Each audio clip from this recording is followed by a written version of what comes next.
한왕 유방, 논공 행상. 철군한 항우는 진나라의 9년제를 모두 폐지하고 주나라의 봉건제를 다시 부활시키면서 공신들에게 봉분을 주기 시작했다. 이 시기에 진나라와 싸웠던 흉노의 세력들이 역사 속에서 사라지게 됩니다. 쭉 흉노는 진나라에게 멸망당한 한위조 연제 초의 제후국 연합이었습니다. 봉분의 첫째가 초왕의제로서 그는 초나라의 왕이 아닌 천하의 황제로 등극시킨 것이었다. 장희에게는 조나라 땅을 주고 문경지교였던 진여에게는 아주 작은 땅을 주어 항우 장희와 진여의 사이는 회복불능의 관계로 악화되었다. 초나라를 나누어 영포에게는 국왕, 오예에게는 형산, 공호에게는 인강을 봉지로 주었다. 우선 형산과 인강의 지명을 살펴봅시다. 형산은 오학 중에 남학으로 호남성에 있다고 했습니다. 호남은 동정호의 남부라고 했습니다.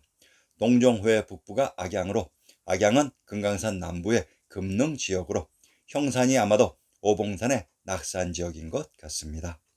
임강, 임주에 있는 강이 임강으로 경상도 김해의 군명이 임해로 이곳에 흐른 강이 임강이 됩니다. 김해는 동정호의 북부 오나라의 금능 지역입니다. 공신들에게 봉분을 줄 때 가장 문제시되었던 곳이 두 곳으로 제나라와 유방의 처리 문제였습니다. 그리고 제나라의 사정은 매우 복잡했습니다. 기원전 208년 진나라의 장안이 위나라를 포위 공격할 때 제나라의 왕 전담과 전영은 지원군으로 참전했지만 진나라의 야습에 대피해서 제나라로 돌아가 보니 제나라 왕실에서 정가를 새로운 왕으로 추대했던 것으로 이때 전영이 정가를 초나라로 쫓아버리고 재상 정각과 그의 동생 정가를 모두 조나라 땅으로 쫓아버렸습니다.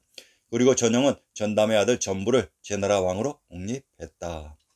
이후 항량이 진나라의 장안을 공격하기 위해 제나라의 지원군을 요청하였으나 전영 초나라에서 정가를 죽이고 조나라에서 전각과 전간을 죽이면 우리는 바로 출병하겠다고 했습니다. 그러나 초와 조나라에서는 이들을 죽이지 않았으며 이후 항량이 정도에서 장안에게 살해되었던 것으로 항우는 이 일로 인하여 전영을 원망하고 있었던 것이다. 이에 항우는 제나라 왕 전부는 교동왕으로 지영을 축소시켜 임명하고 중목으로 도읍하게 했고 진나라와 전투 시 제나라의 전영과 전부는 항량에게 지원군의 공급을 거절했지만 이러한 전영의 결정에 반대해서 출전했던 전도를 제나라의 왕에 임명하고 수도인 임치에 도읍하게 했다. 전영은 항량의 요청을 거역해서 진나라를 공격하는 일에 출병하지 않았으므로 왕이 되지 못했고 조나라의 장수 진여 역시 직책을 잃고 왕이 되지 못했다. 항우의 천하통일 이후 반항우 전선의 도화선이 될 불꽃이 이 둘의 사이에서 타오르게 될 것입니다. 제나라와 관련된 임치의 지명을 살펴봅시다. 임치, 전라도 영광의 고적을 인용합니다. 임치 폐연, 군의 서쪽 26리에 있다. 본래 백제의 고록지연이었는데 신라에서 염해로 개명하여 앞해군의 영현으로 하였고 고려에서 지금 이름으로 고쳐서 고창에 예속시켰다고 했습니다. 임치를 염해로 개명했다고 합니다. 염해와 염주는 동일한 지명을 다르게 표시하는 방식입니다. 황해도 연안의 군명을 염주, 온주, 오원, 양원, 복주, 속주라고 합니다. 황해도 연안의 군명이 염주로 군명 온주란 온양으로 이곳이 저항의 도시 관중의 진지역이기도 합니다. 한왕 유방의 봉지. 자, 이제 유방이 받았다고 하는 봉지를 살펴봅시다. 먼저 현재 역사의 내용을 살펴보고 유방이 실제로 받은 봉지를 설명드리겠습니다. 한편 유방의 상황은 더욱더 좋지 않았다. 항우에게 가장 골치 아픈 곳이 진나라의 수도가 있었던 곳을 어떻게 처리하는 것인가에 대한 고민이다. 자신이 철저히 파기한 진나라의 수도에 가장 골치 아픈 유방을 왕으로 옹립했던 것으로 진나라를 멸한 항우는 기원전 206년 12월 전역의 땅을 나누어 함께 진나라를 공격한 18명의 제후들에게 분봉하였다. 그런데 이때 항우와 범증은 유방을 의심하였으나 이제 와서 약속을 저버릴 수 없었고 또한 여러 제후들이 이로 인하여 자신들을 배반할까 두려워하였다. 그래서 관중을 4개의 나라 즉 한, 옹, 세 적으로 분할하고는 그 중에서도 길이 험해 유배지로나 여겨지던 파촉을 유방에게 주어 한왕으로 봉하였다. 또한 진나라의 옛 장수들인 장한, 사마은, 동해 등을 각기 옹왕, 세왕, 조강으로 봉하여 유방이 파촉해서 빠져나올 수 없도록 견지하였다고 했습니다. 유방에게 파촉을 봉지로 주었다고 했습니다. 상기에 등장하는 지명 중 항우가 진나라의 옛 장수들인 장한, 사마흔, 동해에게 봉지로 준 옹족쇠를 살펴보고 유방이 받은 봉지 한중을 살펴보겠습니다. 옹족쇠. 진나라가 멸망한 직후 진의 명장 출신인 장한, 사마흔, 동해에게 항우가 관중 지방을 봉토로 나누어 주면서 부른 이름이다. 옹나라의 영토는 함양이서, 새나라의 영토는 함양 이동에서 황하까지, 정나라의 영토는 상군 전역이다. 전한의 행정구역으로 따지면 옹나라는 대략 우부풍과 농소, 무도, 천수, 북지, 안정과, 새나라는 대략 경조윤과 자풍이, 정나라는 상군이다. 관중 지역을 살펴보면 구중 궁궐의 터인 관중, 한중을 중심으로 한중인 관중을 빠져나갈 수 있는 지역이 화산의 좌측 천물령 쪽과 우측의 연나라 방향, 그리고 아래의 금강산 남부 지역 세 방향이 유일합니다. 이 세 방향을 막으면 관중으로 들어올 수 없지만 만약 밖에서 이 세 방향을 막으면 관중 밖으로 또한 나갈 수도 없는 것입니다. 한중. 제후국 유방의 한나라의 봉제는 한양으로, 이곳을 기반으로 팽성의 항우를 제압해서 황제국 한나라가 되었던 것입니다. 관중 지방 안에 구중궁궐의 터와 제후국 연나라, 진나라, 노나라, 한나라 지역이 유방이 봉지로 받은 한양 장안의 만호가 됩니다. 자, 이제 사방이 막혀 있으니 큰일 났습니다. 항우의 수도 팽성. 항우가 있었던 수도가 바로 팽성입니다. 이곳을 신중통곡여지스남에서 찾아봅시다. 다음 백가의 평택군을 인용합니다. 평택군이 위치했던 지역은 옛 평택현, 진유현, 수원도부의 일부가 합해져 이루어진 곳이다.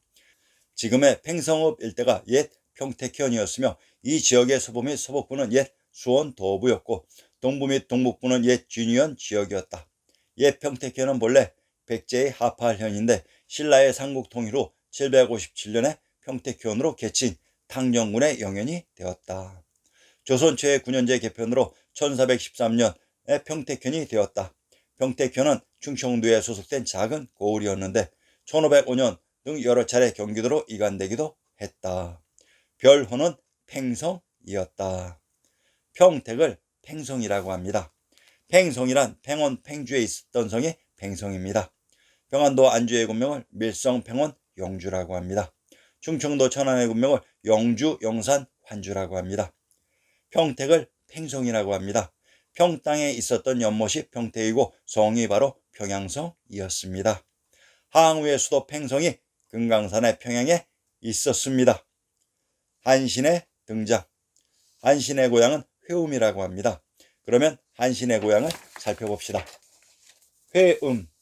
경상도 산음의 군명을 산양이라고 합니다. 신중통곡여지승남에서 음과 양은 동일한 의미로 한신의 고향 회음은 회양이기도 합니다. 강원도 회양의 군명을 강년성, 연성, 회주, 교주, 이물성이라고 합니다. 회양의 군명 강년성, 연성이란 이 지역이 금강산인 금수산 지역으로 정상이 모란꽃 모양 닮은 금부형같이 생겼다 해서 연성, 연주라고 했습니다. 한신이 제후국 한나라가 있었던 곳의 출신으로 제후국 한나라는 관중의 한양장안에 포함된 지역입니다. 기원전 209년 진승과 오강의 봉기를 시작으로 반진 세력들이 각 지역에서 일어났을 때 한신 역시 큰 뜻을 품고 항량의 군대를 찾아갔지만 항량은 한신의 능력을 알아보지 못하고 전사하고 이후 항우의 휴야에 들어갔지만 항우 역시 임무를 알아보지 못한 채 낭중이 되어 보초를 서는 등 실망스러운 일이 거듭되었습니다. 기원전 206년 항우가 진나라를 멸하고 각지의 제후왕을 봉했을 때 항우의 밑에서는 미래가 불투명하다고 생각했던 한신이 유방의 진영에 투항하고자 항우의 곁을 떠나게 되었습니다. 유방에게서도 희망을 발견하지 못한 한신은 기회를 틈타 유방의 진영을 탈출했다. 한신의 탈출에 가장 민첩하게 반응한 사람이 바로 소화였다. 소화는 유방에게 보고도 하지 않고 한신의 뒤를 쫓아 그를 다시 데려오는데 성공했다. 진영으로 복귀한 소화는 유방에게 한중의 왕으로 머물고자 한다면 한신을 내치시고 천하의 주인이 되고자 한다면 반드시 한신을 중용해야 한다고 간언했다. 유방은 소화의 조언을 받아들여 한신을 일개 장군으로 임명하려 했으나 소화의 거듭된 청에 대장군으로 임명했다. 대장군으로 등용된 한씨는 유방에게 전국의 객관적인 정세 분석과 패권을 차지할 전략을 내어 놓았다. 자, 이로써 초안지의 영웅 한신이 전면에 등장하게 되었습니다. 초의제의 피살. 조초 황제의 의제는 비록 자력이 아닌 항량의 송위에 의해 왕에 옹립되었지만 직접 정사를 펼치고자 노력하였다. 송의로 하여금 강력한 세력가인 항량과 항우를 견제하고 유방과 항우의 진나라 정벌에서도 먼저 관중에 들어가는 자가 관중의 왕이 되라고 명하기도 했다. 그러나 항우가 자신의 상간 송의를 죽이고 유방 또한 먼 서쪽에 한항우로 삼아 보내자 자신은 모든 신권을 잃게 되었다. 마침내 기원전 205년에는 항우의 떠나라는 재촉에 의해 침성으로 쫓겨가게 되었다. 그런데 강을 건너는 도중에 항우가 뒷날의 후환을 없애기 위해 구광항 영포, 형산항 오해, 임강항 공호를 시켜 강을 다 건너기 전에 기습하여 일행들을 모두 죽이게 하였다. 결국 황제 자신은 피살되기 전에 스스로 강에 투신하여 자결하였다. 그들은 배가 강을 건너던 도중에 전복되어 익사한 것처럼 꾸미기 위해 배의 구멍을 뚫고 침몰시켰다.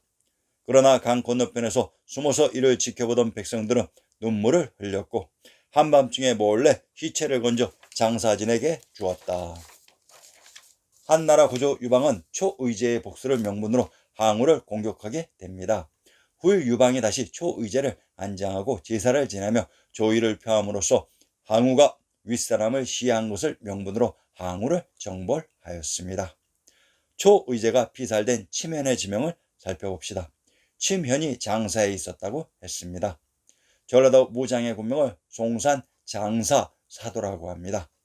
호남성이란 동종호의 남부지역으로 오봉산인 낙산이 있었던 곳으로, 그래서 구광항 영포, 형산항 오해, 인광항 공호가 황제의 피살을 시행했던 것입니다. 자, 이제 만중의 산인 관중에 있던 유방은 어떻게 이 난관을 극복했을까요?